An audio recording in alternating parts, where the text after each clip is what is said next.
Okay, today we're going to continue our journey of machine learning, and we're going to look at kernels and clustering. And the main idea that's going to reoccur through this lecture is the idea of case-based reasoning, where you look at an example in your training data, and based on that one example or a few examples, make a decision. So, in terms of motivation, let's say you were trying to learn a classifier for this data here. This data is not linearly separable, so if you were to learn a Perceptron-based classifier, you would maybe find the green line over there, and you wouldn't be able to separate your data. What we're going to look at is an approach that, no matter how complicated your data, we'll be able to separate it and get the right decisions, of course assuming you have enough training data. So case-based reasoning will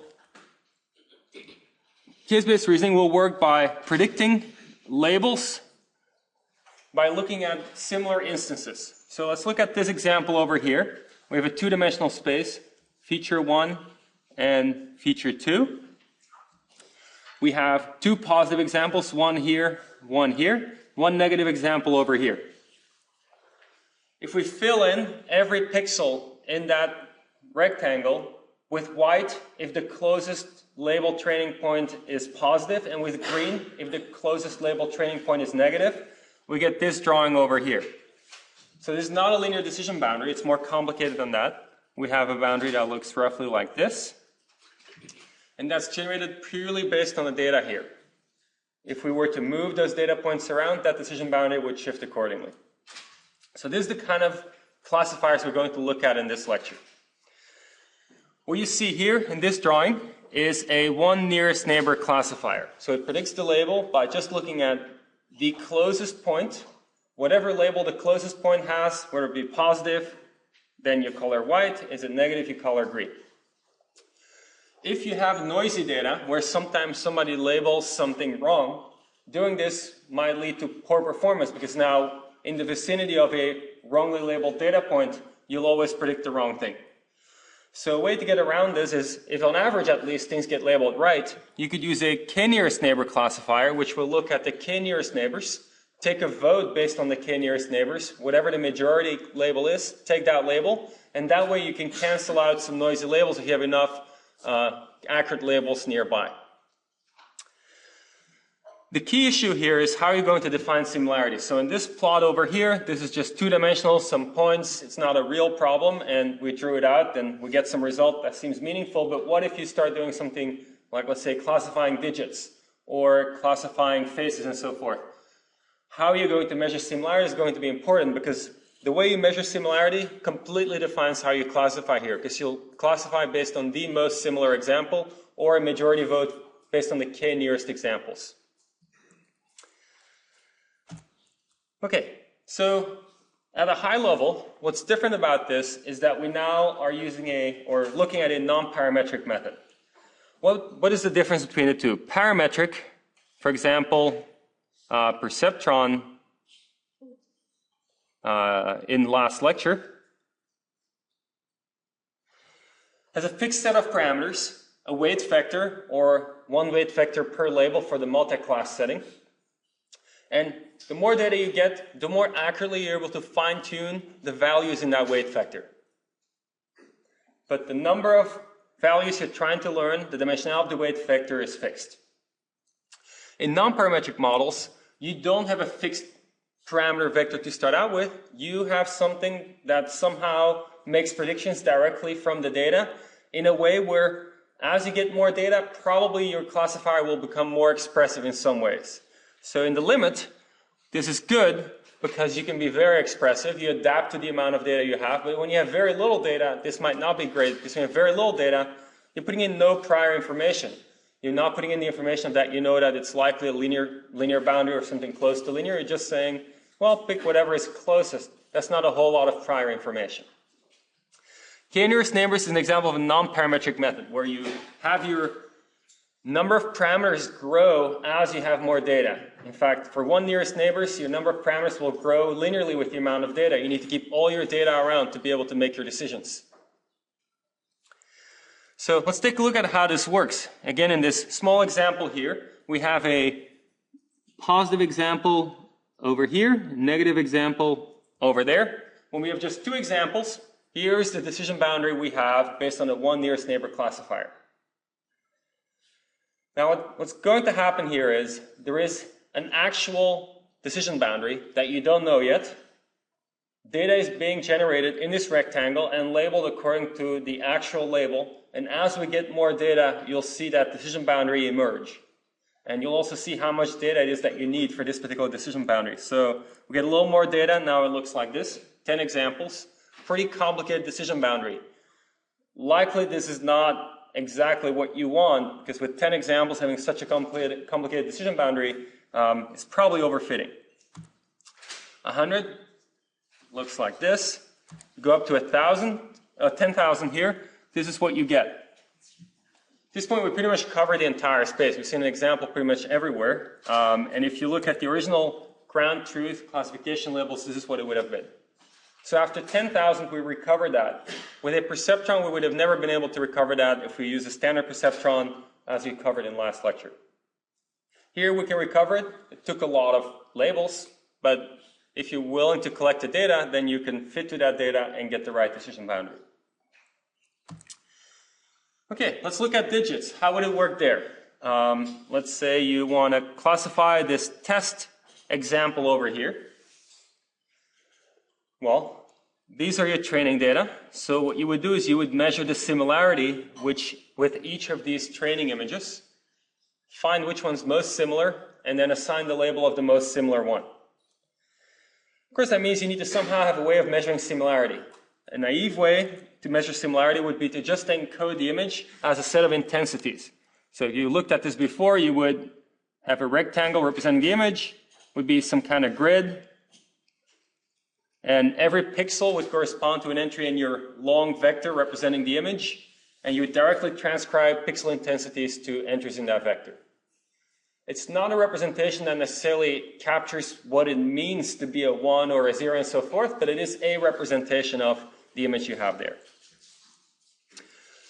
What could the similarity be? You could use something as straightforward as just the inner product between two vectors. Why might this work? Well, if the two images are very similar, in that vector space that we define this way, you'll have vectors that point in the same direction. If they're very different, then they'll point in different directions. And if this inner product measures how well two vectors are aligned. Another way to look at it is that often we will normalize our vectors. Just in general, we normalize the data. So if you have an image, we normalize it. The effect of that is that you are invariant to overall darkness or brightness of your image. If you have a brighter image, after normalizing, again, gets into the same range as a darker image. After you do this, if you were to say, well, what if we compute the distance between two vectors? That would be x minus x prime, inner producted with x minus x prime, which is x inner product with x plus x prime inner product with x prime minus 2x inner product with x prime. After we normalize, this is equal to 1. This is equal to 1. That's what it means to normalize a vector. You make its norm equal to 1. And we're left with minus 2 times x inner producted with x prime. So measuring similarity with this metric over here will give you, if you find the most similar point in the data, that's the same thing as looking for the nearest point if you measure distance as Euclidean distance as defined over here. So in this case, they're equivalent. Find the nearest one in Euclidean distance, or find the one that's most similar according to their inner product, assuming you normalize your data. Turns out for a lot of what we'll do going forward, working with the similarity will be more useful than working with the distance. So we're making a transition right here where we say, well, we might as well work with the similarity and find the most similar one in terms of inner product. Okay, so we're going to be working with similarity functions. How do we measure similarity? Well, a generic way to measure similarity is as follows, and this ties back to what you saw in last lecture. You would represent your input data x by some feature vector, f of x, that you compute from your original data x. And then the way you measure similarity is by the inner product between f of x and f of x prime. If we find the most similar training data point, similar to what we had here, what we showed here is that whatever space you work in, if you find the one that's most similar in terms of inner product, assuming you normalize things, then that's the same thing as finding the closest one in terms of Euclidean distance in that space. So if we find the most similar one this way, that means we're finding the closest ones in terms of Euclidean distance in feature space. Simplest features would be just the pixels, and it would boil down to what we had on the previous slide, but often a lot of the cleverness will go into you picking what features to use for your particular application. In fact, most of the cleverness usually will go into that, because let's say you run nearest neighbors, or you run Perceptron, or you run naive Bayes. Either way, that algorithm already exists. It's defined, you can just use it. You might have to cross-validate to make sure you have the hyperparameters set right, but usually that's built into the software you would use too. And so really, what you're left with is designing a good set of features such that this all works out. Okay, well, let's say you have some knowledge about what you're looking at. That might help you in designing good features, right? So let's say you're interested in digit classification, and often these things will be specific to the problem you're looking at. So I'm looking at digit classification here. You might wonder, well, how do you do it for something else? It's a bit like what we did with heuristics for A star.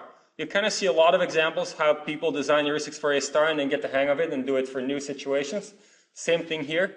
You see a couple of examples of how people design feature spaces or distance metrics for classification problems, and then you will be able to do it on new problems. So digits. We might want the classification to be invariant under rotation to some extent, not completely. If you flip 180, a 6 becomes a 9, but small rotations you'd like to be invariant to. Scaling you'd like to be invariant to. Translation you'd like to be invariant to. Stroke thickness. So these are a couple of examples of things that you can think of when you're faced with your problem and say, those things I want to be invariant to. If those things change, I still want to use the same label. In the original space, if you just look at the pixel values, that vector x representing the image, you can have an image of, let's say, a 1, that's just a vertical bar, translated over a couple of pixels, and then x times x prime, where x is the first one and x prime is the translated one, inner product will be 0. You'll be left with nothing. They're not similar at all, suggesting that just working in the original space is not encoding some of these invariants. In fact, it's not encoding most of them. So then the question is, what space do you want to work in? How do you want to make this, how are we going to make this work? Here's one way to do this. There's many ways of doing this. One way to do it is to say, well, when you measure similarity, don't measure it the way we've been measuring it, but measure it this way here. What is this saying? It's saying that we're going to measure similarity by, when we look at two digits, we can rotate them. So we can rotate those images in many ways. In this case, we allow for 4 additional rotations, starting from the middle one. And when we measure similarity to this training example here, we measure it by measuring similarity to all 5 of those. And whichever one is most similar is what you're going to use as your measure for similarity with respect to that one training example. So effectively, you're generating 5 examples from one example here.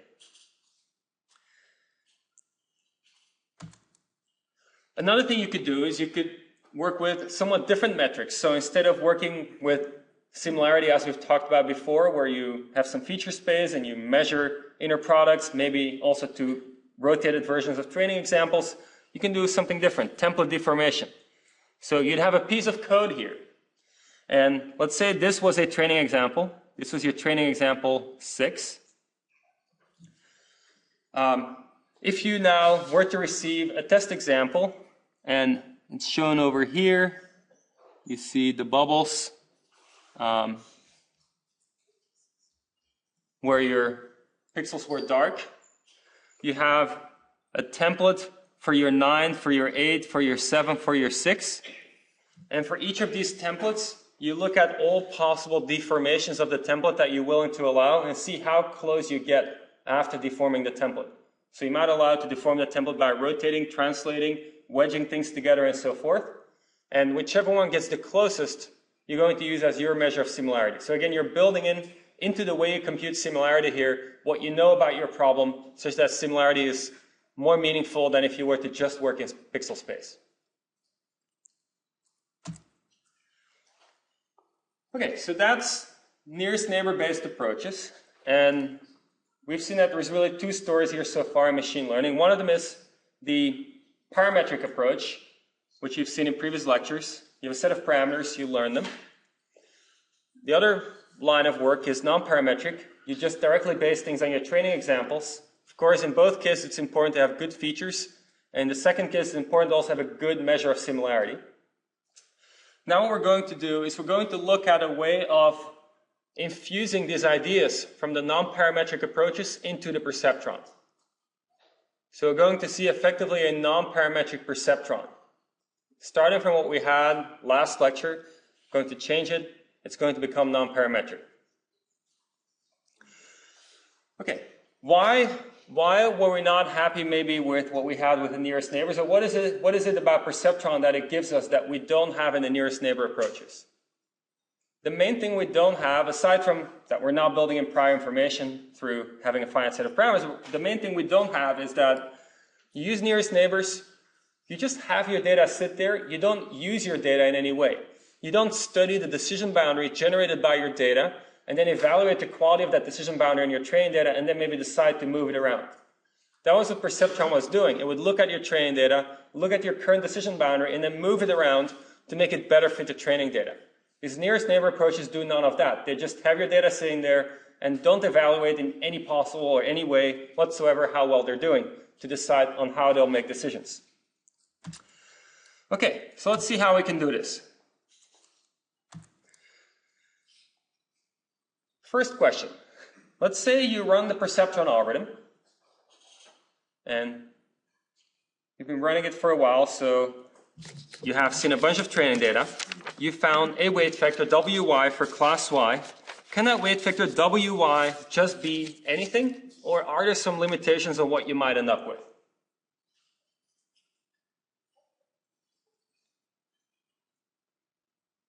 As a reminder, what did the Perceptron do? The Perceptron would look at an example, right? You would have some weight vector, WY. You would multiply it with a feature vector, f of x, for your training example. You would do this for all y. You would see which one scores the highest. And if WY times fx was higher than WY star, which was the correct label, times f of x, then we have to do an update.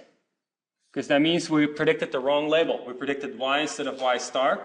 And we would update, we would say WY has to be decreased to be less aligned with f of x. And WY star has to be increased to be more aligned with f of x.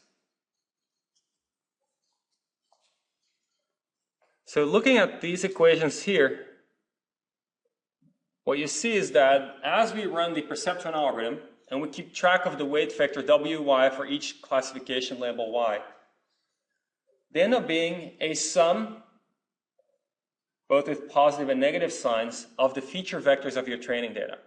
That's the only thing you can end up with. It's always going to be an addition and subtraction of feature vectors of your training data. So WY would be, for example, starting out as 0 and then plus f of x1 minus f of x5 and so forth.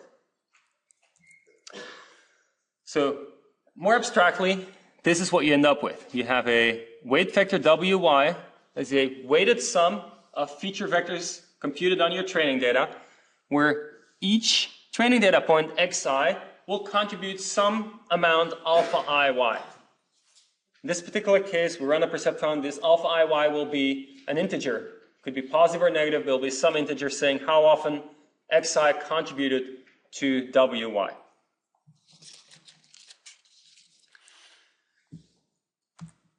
So we can now use a dual representation.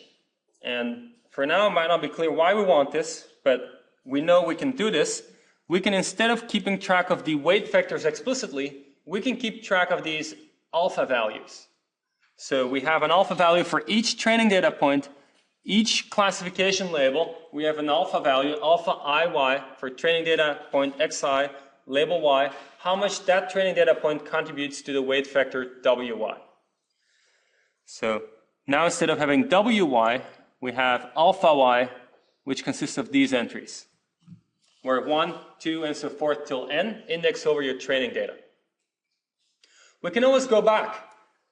From alpha Y, we can always compute WY and then do what we did before. So you could run your Perceptron, principle, keep track of just the alpha Ys, and then if you need to do a classification, you reconstruct WY, and there you go, you can make your classification. So let's say you had these alpha Ys, you keep track of those, then to make a classification, you'd have to use this expression over here. The reason we're doing all this work is because of the following step. We're switching the order here. So going from here to here, all we're doing is bringing out the vector f of x. Okay? This is okay, but this is just bringing out, a sum of products can be rewritten this way. Now, after we do this, we rename f of xi dot producted with f of x and call it kxix, where k stands for kernel. So a kernel function, k, capital K, is a function that takes in two training data points, xi and x in this case, and computes the feature vector for each one of them and inner products them. But once you put it in this representation, you could also start thinking of this k, xi, x as being any kind of similarity function. It doesn't have to be related to a particular feature vector that you're aware of. You could do the same thing that we're looking at here, this calculation. We can do this without ever computing the f of xi and f of x. If k was just this was just some piece of code computing the similarity between xi and x. And that's the beauty here. So by rewriting it this way, working in the dual representation with the alphas rather than the w's, what we end up with is a representation where we don't need the original feature vectors. We actually have a Perceptron classification evaluation here based on just a similarity function.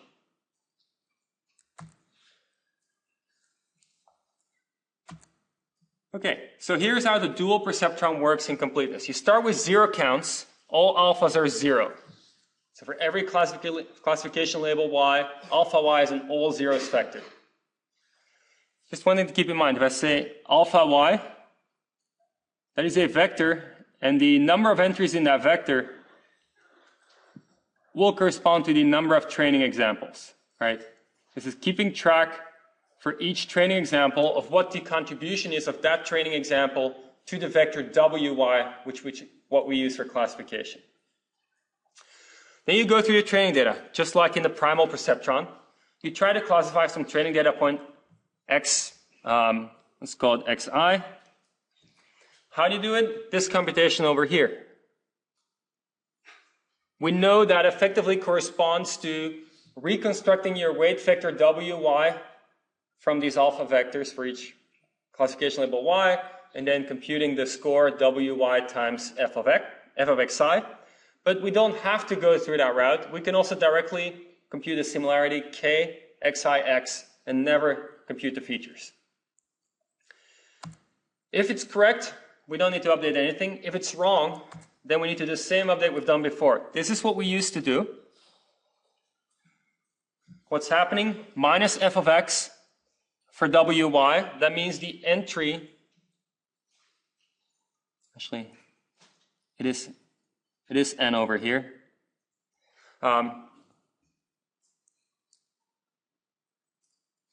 And this would be n. Okay? So in this case, alpha yn, so every appearance of x on the slide should have been xn. So there's a typo here, so we need xn here, xn here. So we're looking at the nth training example. If it was labeled wrong, we will subtract f of xn from the weight vector wy, because you don't want y to win out. in terms of keeping track of the indices alpha y, it means we have a contribution of -1 into the entry alpha yn. Similarly, for y star, we want to add f of xn, and that corresponds to adding +1 to alpha y star n. So what you see here is that you can run this dual perceptron without ever computing any features, right? This is shown here, but this is not really being used. This is just a reminder of as how do we get to these updates. The actual dual perceptron algorithm, shown over here, never explicitly needs to compute features. It can directly work with a similarity function k. All right, so this is the kernelized perceptron. Let's say you get a test example now. How do you compute the score? It used to be wy times f of x. F of x might not even exist, but we actually don't need it. All we need to compute is sum over all training examples. Of course, that could be expensive. We're doing a large sum here. The contribution of that training example to the weight vector for class y times the similarity between xi and x. So effectively what you're getting here is a weighted nearest neighbor-like approach. The perceptron is tweaking how much each training example is contributing to the classification prediction for this test example x.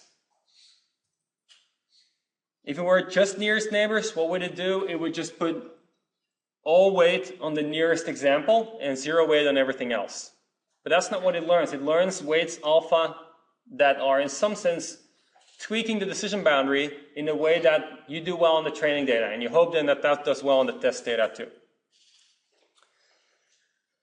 This is called the kernelized perceptron. We can call it dual perceptron. When we say dual, we refer to the dual parameters, the alpha parameters, rather than W. When we say kernelized perceptron, we're emphasizing the fact that in this case, we're never computing the features explicitly. We're directly working with the kernel function k, which depends on 2 training data points, xi and x in this case. What's the downside? The downside is that it could be slow. So it's possible if you have a very large training data set that for almost all entries in these alpha vectors, you have a non-zero contribution. And now to compute this score, you have to effectively go through all your training data, compute all the similarities for anything that has a non-zero contribution, and then sum that all together this way. But the upside is that now you have a discriminative way to train a nonparametric classifier. If you use a kernel function that's just based on distance, right? So the inner product, as we saw in the very first example, you now get a nonparametric perceptron. Okay, so the reason we care is that we can just work with the similarity function at times. And the reason that's good is that sometimes there will be feature spaces that are very high dimensional, but you can write a piece of code that can compute the inner product f of xi with f of x very efficiently, much more efficiently than computing the feature vectors. So you use effectively a very high dimensional feature space, but your computation only does something that's actually rather quick, doesn't involve that high dimensional feature space. You can learn new kinds of hypotheses, right, just based on similarity. So let's get into the fine print here. So what is this saying here? For this to be guaranteed to work, your kernel needs to be a positive definite kernel function.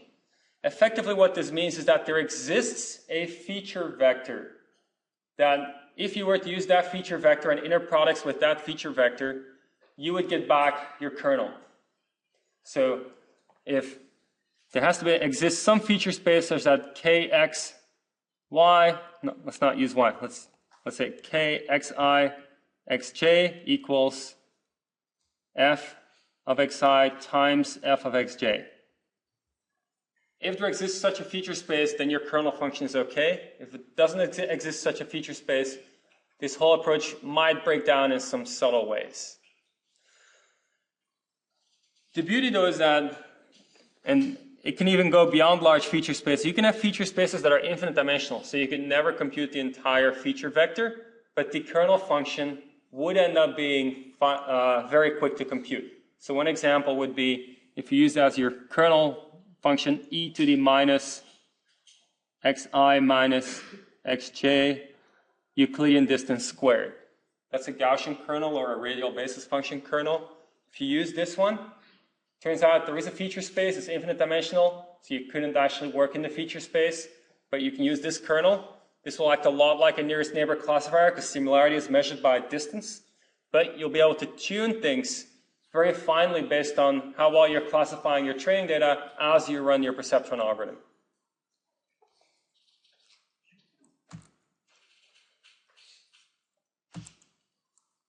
All right, so the beauty of using richer feature spaces and kernels is that you might end up with nonlinear decision boundaries. So this first example, linear decision boundary is just fine, but what if your data looked like this, right? A linear decision boundary is not going to work because this class in the middle here is not going to be separated from everything else by just a linear decision boundary. If you map your data to a higher dimensional space, meaning you use more features than the original features in your original representation, you might get this to work. So what we did here is we had originally just x, we added x squared, and what happens is all of a sudden you can draw a linear decision boundary separating the blue and the red dots. Often it requires some cleverness to come up with these extra features, but the idea here is that while initially you might have thought linear decision boundaries very limiting, can we really get anything done with them? Very few data sets will be linearly separable. The lesson here is that even if your original data is not linearly separable, sometimes augmenting it with a few extra dimensions, let's say squaring all the features, maybe take the third power of all features, maybe yet do something else with your features, take all pairwise products and so forth, will lift your original data to a higher dimensional space, and often in that higher dimensional space, your data will end up being linearly separable. Of course, you have to be careful. You don't use too many features because the more features you have, the more likely you'll overfit, and then you won't generalize to the test data. You have cross-validation to verify that, right? You cross-validate, see how well you're doing your holdout data, and that allows you to tune the number of features you're willing to use.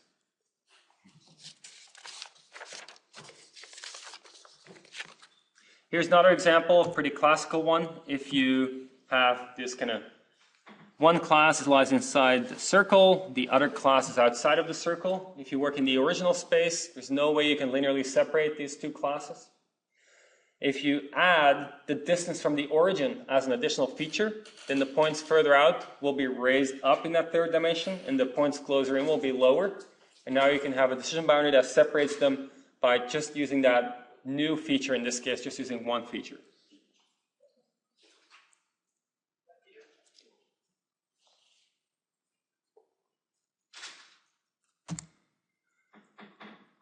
Okay, so let's wrap up what we get out of kernels. One question is, let's say you did something like this. You add all pairs of features instead of using the quadratic kernel. So what do I mean with that? Let's say you had original space x, which was two-dimensional, so you had x1 and x2, and maybe also the entry 1. You could add all pairs of features, which would give you x1, x2, 1, but also x1 squared, x2 squared, and x1, x2. That's a way of growing your feature space. You might get things now linearly separable that didn't used to be linearly separable, and if your cross-validation justifies that, then that was a good thing.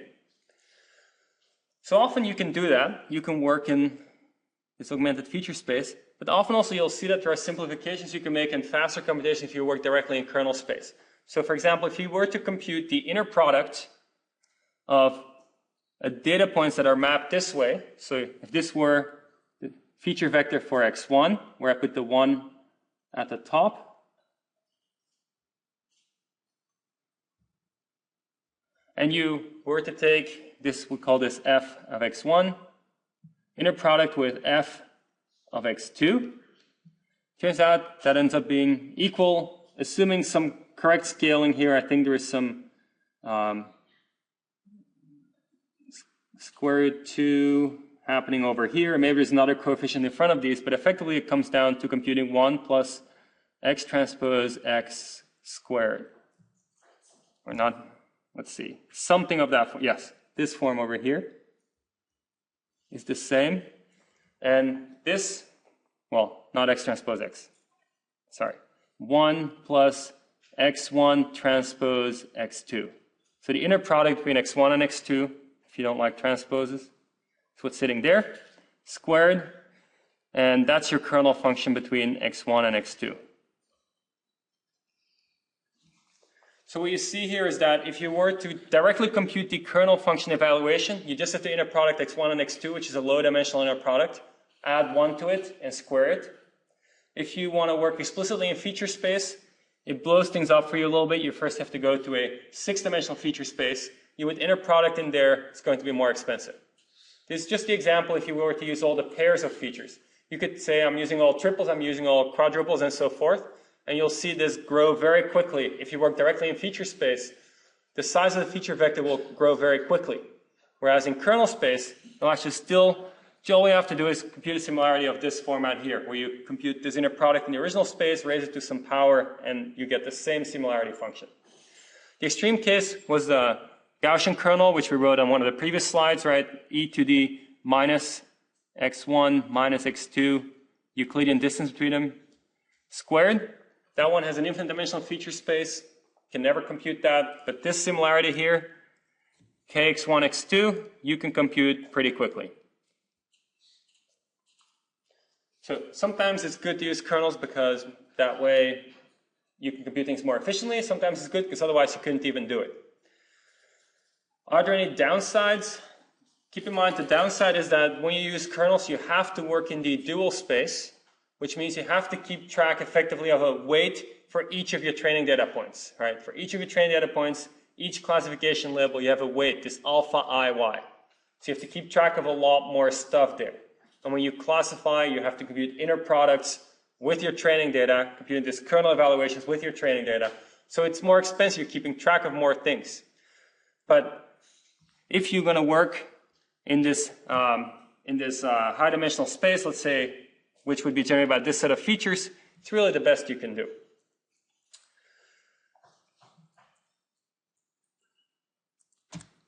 Okay, so what have we looked at so far in machine learning? You've looked at, if you had a basenet, how do you learn the parameters of the basenet from data?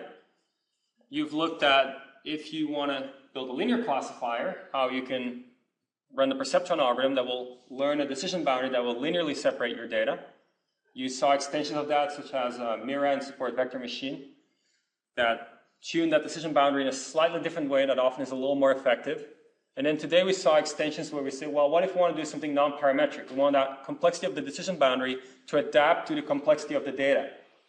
And we saw that we can do this with nearest neighbors, or we can do this with a perceptron, the dual perceptron, in which case we use a kernelized perceptron where we keep track effectively of all the data and how much they contribute, each data point contributes to the decision boundary. There are other things you can do with machine learning. Let's take a break here, and after the break, let's take a look at clustering. Okay, what was classification? Classification is where we have training data that is labeled. So every training data point has a class associated with it. Could be positive, negative, or maybe 1, 2, 3, up to 0, and so forth. This is one type of machine learning task you might want to solve, but there are other tasks. Sometimes you don't get label data. Sometimes you just get data and you want to make sense of it. So one thing you can do if you just get unlabeled data is something called clustering. And the idea here is that this is an example of unsupervised learning, meaning you have no labels. And you still want to detect something in your data. So you want to get out some patterns. So maybe you want to group emails or search results based on some similarity still. You could still have a similarity measure. You can measure how similar things are and then group them based on that and somehow cluster emails that are of the same type and so forth. You might want to find categories of customers. Let's say you're a store. You have people always swipe their loyalty card to get their discount whenever they check out. You keep track of what people buy and so forth. You can start clustering them. You can start seeing who are similar customers, and then maybe you can start using that in some ways. You might make recommendations to similar customers as to what they might like or something like that. Or you might want to detect something anomalous. So you have your data, you cluster it, And so you see that your data, most of your data lies in nice clusters, groups of data points that are together. But then some data points are lying out on their own somewhere. And that might be an indication that something funny is going on with those data points. So maybe this is a log of a program that you're running. And usually when you run that program, the log output lies in some part of the space, some of the clusters that you were aware of. Then all of a sudden, some log comes out that's nowhere close to any of the clusters you have detected before. You might want to go inspect it and see what's going on. Could be similar, let's say, for credit card fraud detection. Let's say you keep track of people's activity and you can cluster what the typical activities are, and now you get a data point that's outside of the regular activity. You might want to go inspect and see why is this outside of the regular range of things that tend to happen, and take a closer look. It still requires data, but no labels. The nice thing about not requiring labels is that you don't need to sit there and label things, right? So you save time. The bad thing is that you're not supervising at all what's happening, really. So you just get something out. And sometimes that's meaningful, sometimes that's not meaningful. I mean, obviously you can play with things like similarity measures to hope to get out something that's meaningful for you, but still, you're not directly supervising. You're not doing anything where you say, these belong together, these belong together. You just see what emerges. And so it really, especially for high-dimensional data, it's hard to know whether that's often what the right metric is and whether something meaningful is coming out or not. So think of it this way. You know nothing, you get no labels, you just hear some sounds and want to somehow make some sense of it. Will not always work. Here's an example, 2D. So one thing to keep in mind is all the examples on the slides are 2D, sometimes trying to visualize 3D. In reality, the data you care about, if it's really 2D, just plot it, right? You plot it, look at it as is. No need necessarily to run clustering. But we work in 2D here just to illustrate the concept, illustrate the math. In reality, often your data will be high dimensional. You can't easily visualize it. And so you wouldn't be able to just look at it and read off the cluster. So we need these methods for high dimensional data, not for two-dimensional data. But so here, you see some data. What might you want to get out? Let's say this is our first data set. Split them in two. You might say, well, I want this cluster and this cluster. Similarly here, you might say I want this cluster and this cluster to emerge as my two clusters. That's reasonable, but who knows if you're going to get that out. We don't have an algorithm yet, but if we measure similarity by Euclidean distance, which is, again, this expression over here, where this is a transpose, same as taking the inner product between the two vectors. That's one way to measure it. This clustering would come out quite naturally. This one depends on what clustering method you use. First one we'll look at is k-means. So we'll see two very different types of clustering approaches. One is k-means, the other one is agglomerative clustering. So how does k-means work? Actually works quite straightforwardly. You pick k random points as your cluster centers. To initialize the algorithm, these could be any points, but once you're running, we'll update them. Once you initialized, you alternate. You assign your data instances to the closest mean. So for each of your data points, you check which is the closest center that I'm willing to consider. Assign it to that center. Once you've assigned all the data points to a center, you recompute where that center should be. You take all the data points that belong to a center, compute the average of all those data points, and that's where you put the center now for those data points. After that, you reassign. So you loop through this. So maybe initialize with the 5 centers, the big red dots shown in the plot. The blue dots are your data points. You assign, which leads to this partition over here. That's how data points will be assigned. After you assign, you recompute the mean of all the data points in one partition. You end up with centers moving accordingly. And after some while, this will converge. Not always to what you want, though. So here's an example of this actually working. You have 5 clusters here. This is the same example as we had here. Our points will move. What we see here is we see something we might not like, right? Over here, we see black and red really together occupying one cluster, which is not great. But maybe things will just converge in a good way. See what happens. And indeed, the final answer we found is something where each color, which represents one cluster, has something pretty cohesive, what we wanted probably for this type of data. Just a way to interpret this. So far we've looked at this algorithmically. We've said, here's the algorithm. Step through this until it has converged. That's what you do. Often in machine learning, what people do is they try to associate an optimization problem with an algorithm that you might come up with. So even if you first came up with this algorithm, you might want to step back and think about, is this optimizing some criterion? And the reason you might care about that is because if you can think of some algorithm as optimizing a criterion in some way, then you might be able to prove things like this is guaranteed to converge, and you might also be able to extend it and generalize it in ways that you couldn't do if you just had the original algorithm. So here's how you lift this to an optimization problem here. We will use this as our objective. What is this thing over here? It sums over all data points I. So I indexes over data points. Xi is where that data point is located. It computes the distance between data point Xi and center AI. What is center AI? Is the center that data point Xi was assigned to. So you compute the distance from each data point to the center it was assigned to, sum all those distances together, and that's our score. What are we allowed to change here? What are we optimizing over? We're allowed to change the assignments, so wherever we assign our data points to, and we're allowed to change the means. The data points are fixed. We can't really move those around. Now we can reconsider our algorithm. What did it do? One step would update assignments. What does that mean? You keep the centers fixed and change the variables AI, which encode to which center you assign each data point. Then the other update was updating the means, which meant we kept our assignments fixed. Everybody was assigned to a particular sender, but we then recomputed the mean of all those data points that were assigned to that sender, so we get a new mean that encodes our sender for that cluster. So we see what we're doing is we're alternatingly updating the assignments, which is these variables, and the means, which is these variables. So we have an optimization over two sets of variables. We do an alternating optimization, one set of variables, other set of variables.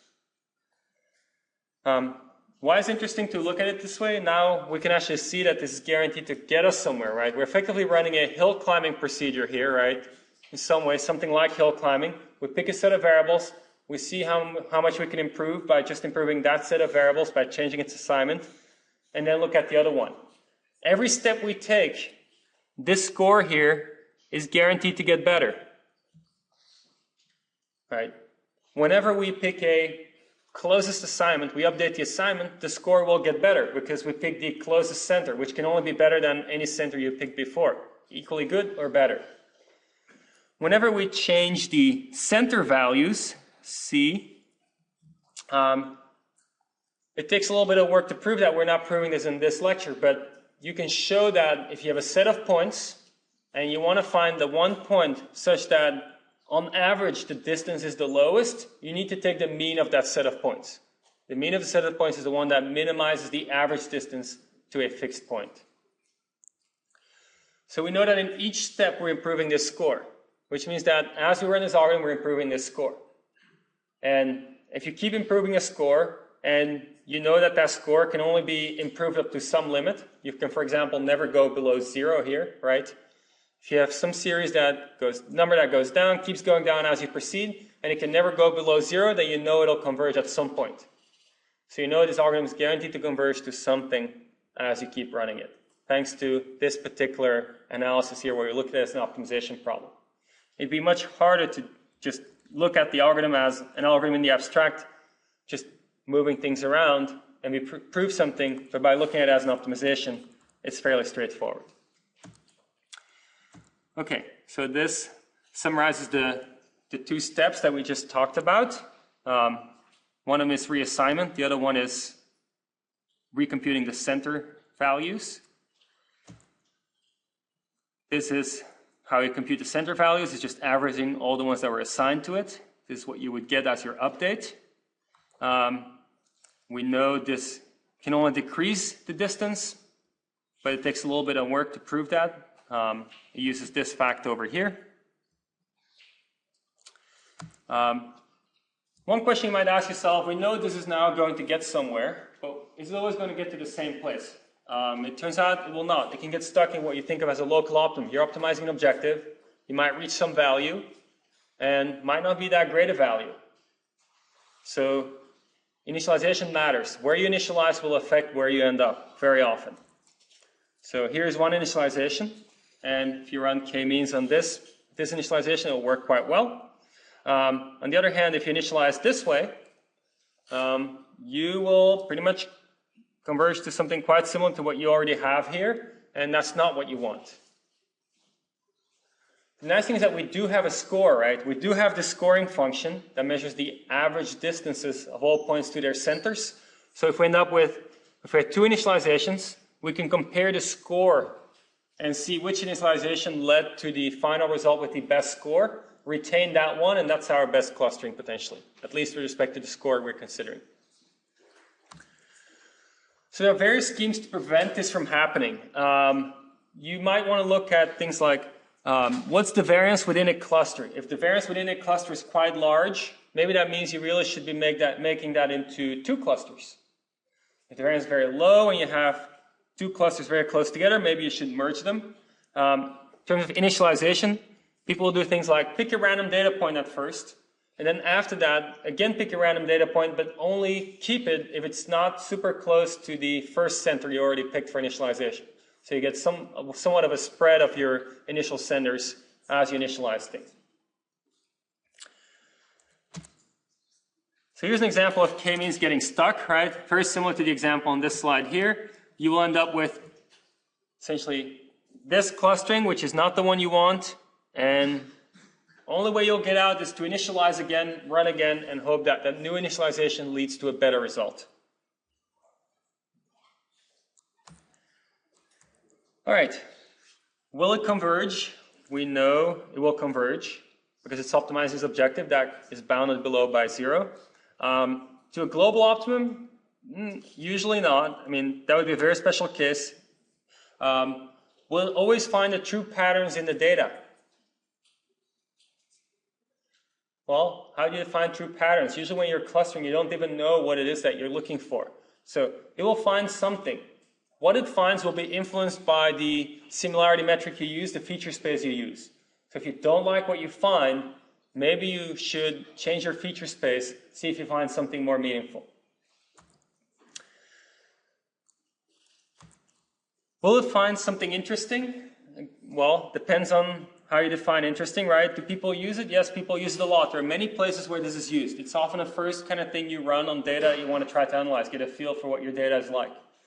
It's also used in other ways these days, where it's not the final thing you use. So one way people use k-means is as a way to compute features, actually.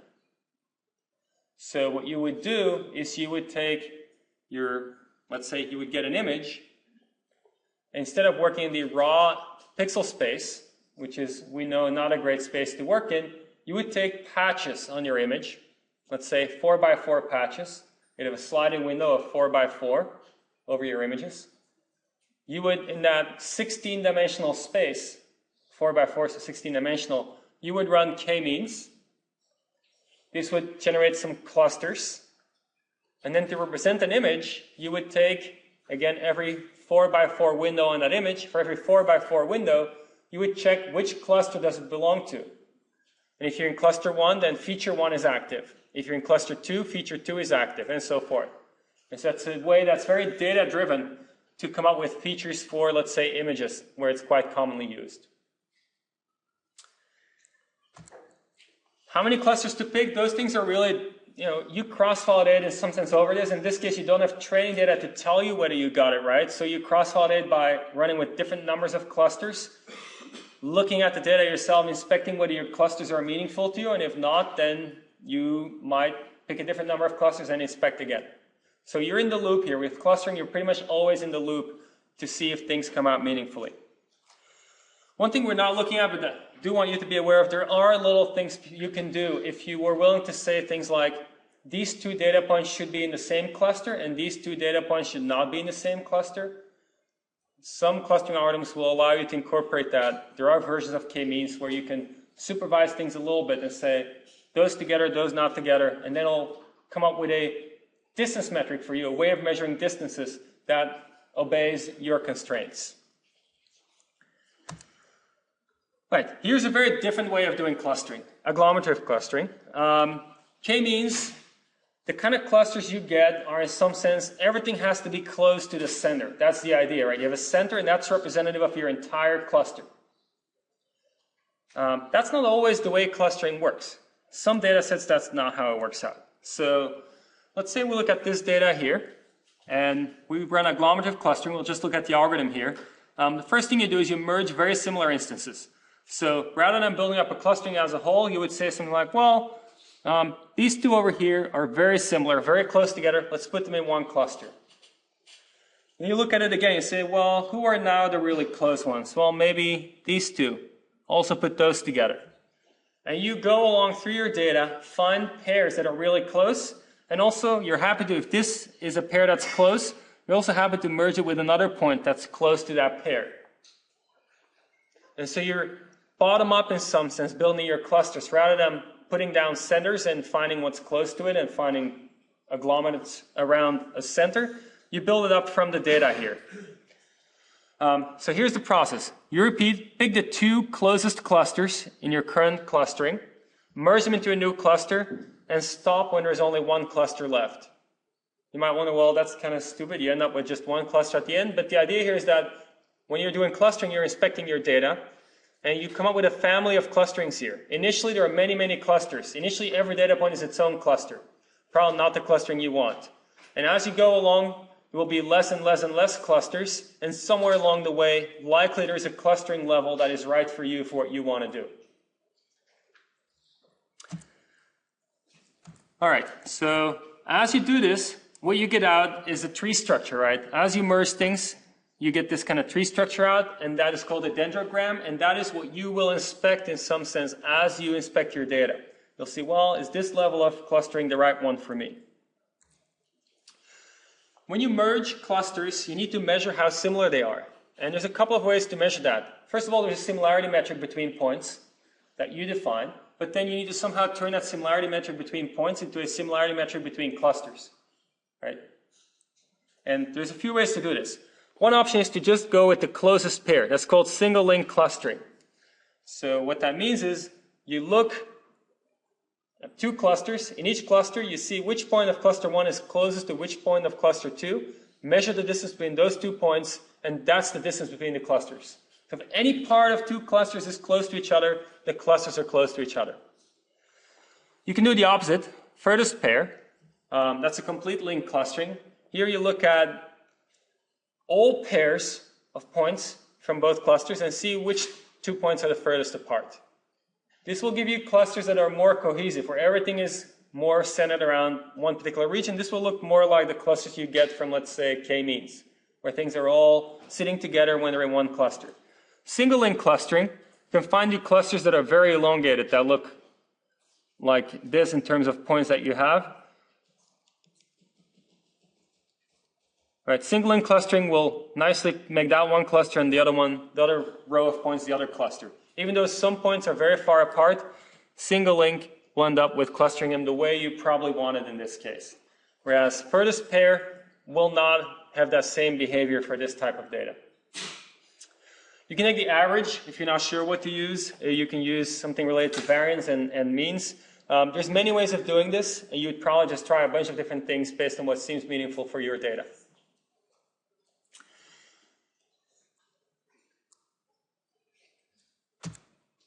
Here's an example of clustering in action.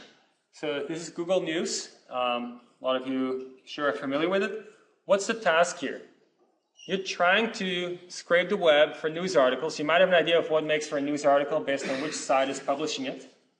But then you somehow want to summarize that. So rather than showing all news articles, which is not convenient to look at for somebody, they want a summary that brings out news in clusters. So it understands that all these articles here, in this case, 3,800 something articles, are all supposedly on the same topic. Is it right about that? We don't know. We haven't looked at all of them. But from the top ones, the headlines and so forth, it looks like it might be right about having found over 3,000 articles that nicely belong together. So here the feature space relates to the words, right? You look at the words in each document and somehow compute some similarity between documents based on the words, run clustering, and come up with this as being one of your clusters. What's also nice here is that you see an example of what you might have to do to show your clusters to people. Like your word feature space is not what's shown here, right? You're not shown, let's say, the center of your k-means clustering in word feature space. What's done here is they pick one representative article, probably one article that's pretty close to the center of this k-means cluster, if they were to use k-means here, and pick that one representative article and show that. Here's another cluster, here's yet another cluster, and so forth. So that's an example of clustering in action. Any questions about clustering?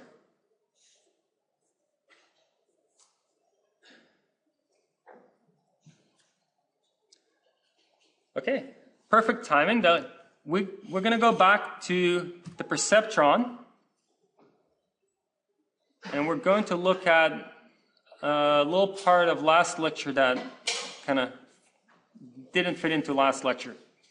So there was a really nice application of perceptrons that you ended up skipping over, which is the application of perceptron to web search.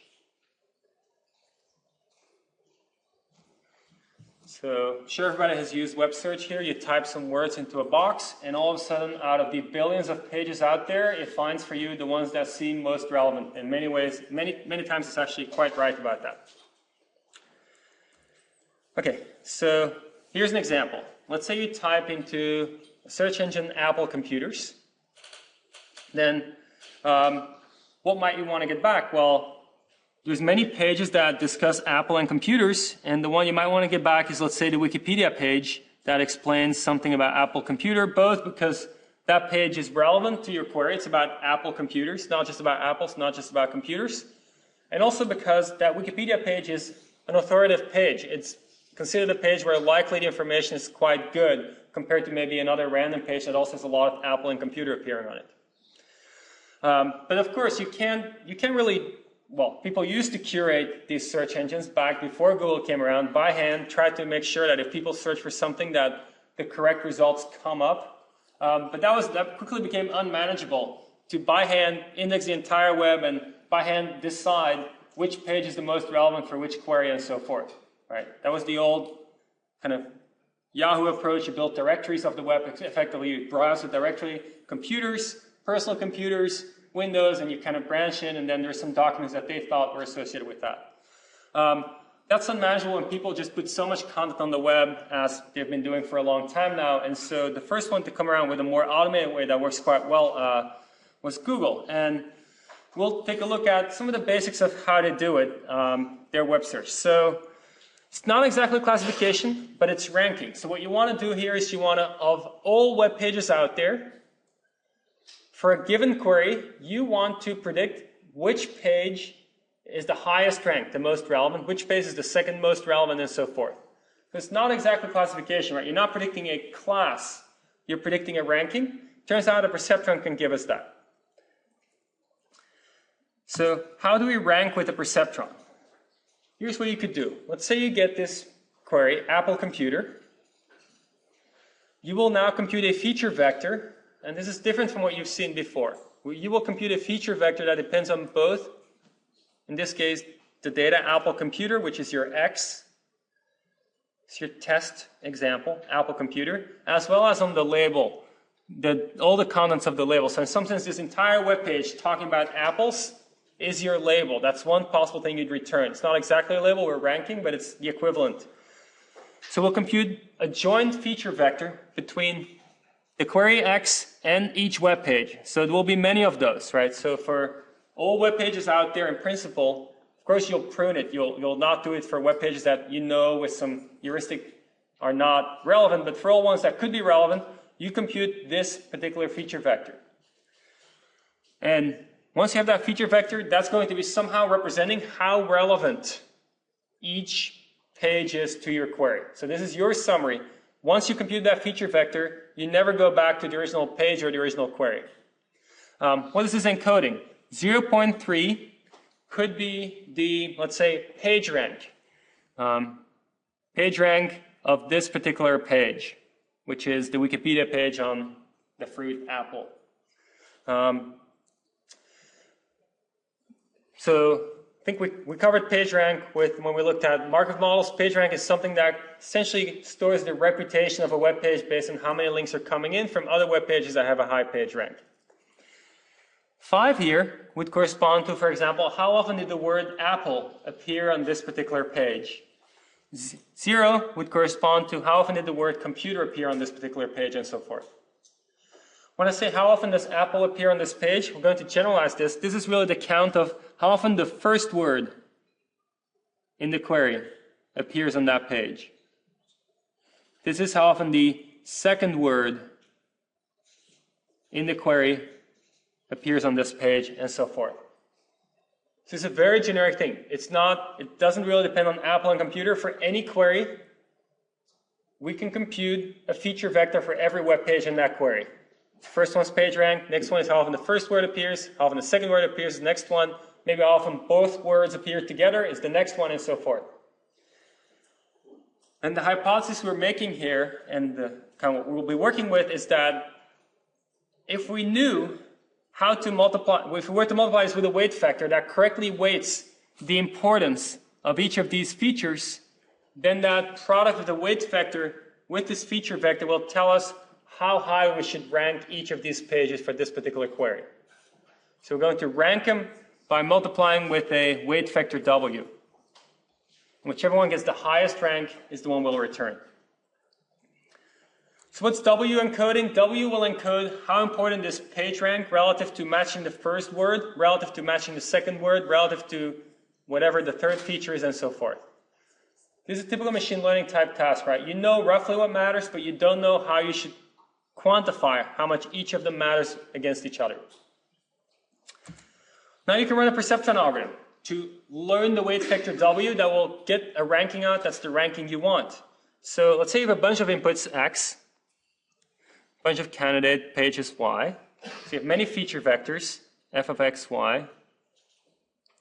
You have one weight factor W. Just like we do in the Perceptron algorithm, we make a prediction. So we have a training data example, some query X. We have some set of web pages. Each Y corresponds to a web page. We compute the joint feature vector between query X and each web page Y. We compute the inner product of W and f of x, y, and find the one that scores maximally. That is the one, based on our current weight factor W, we would put forward as the highest ranked page for this query. If that's correct, then we're all good. If we decide that's not the page you should be returning, instead you should be returning a page Y star, then we update the weight factor. Now, one thing here, there's only one weight factor, right? In the Perceptron algorithm, with many possible outcomes, we'd have one weight factor per outcome. Here, the encoding has just one weight factor.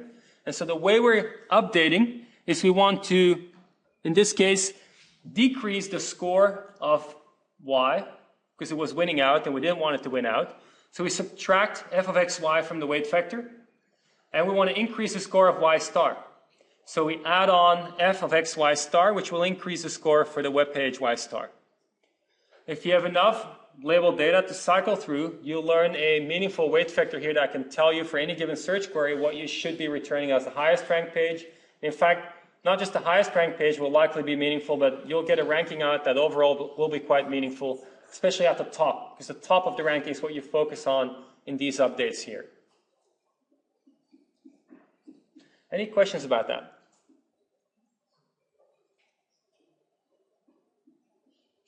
Okay, that's it for today.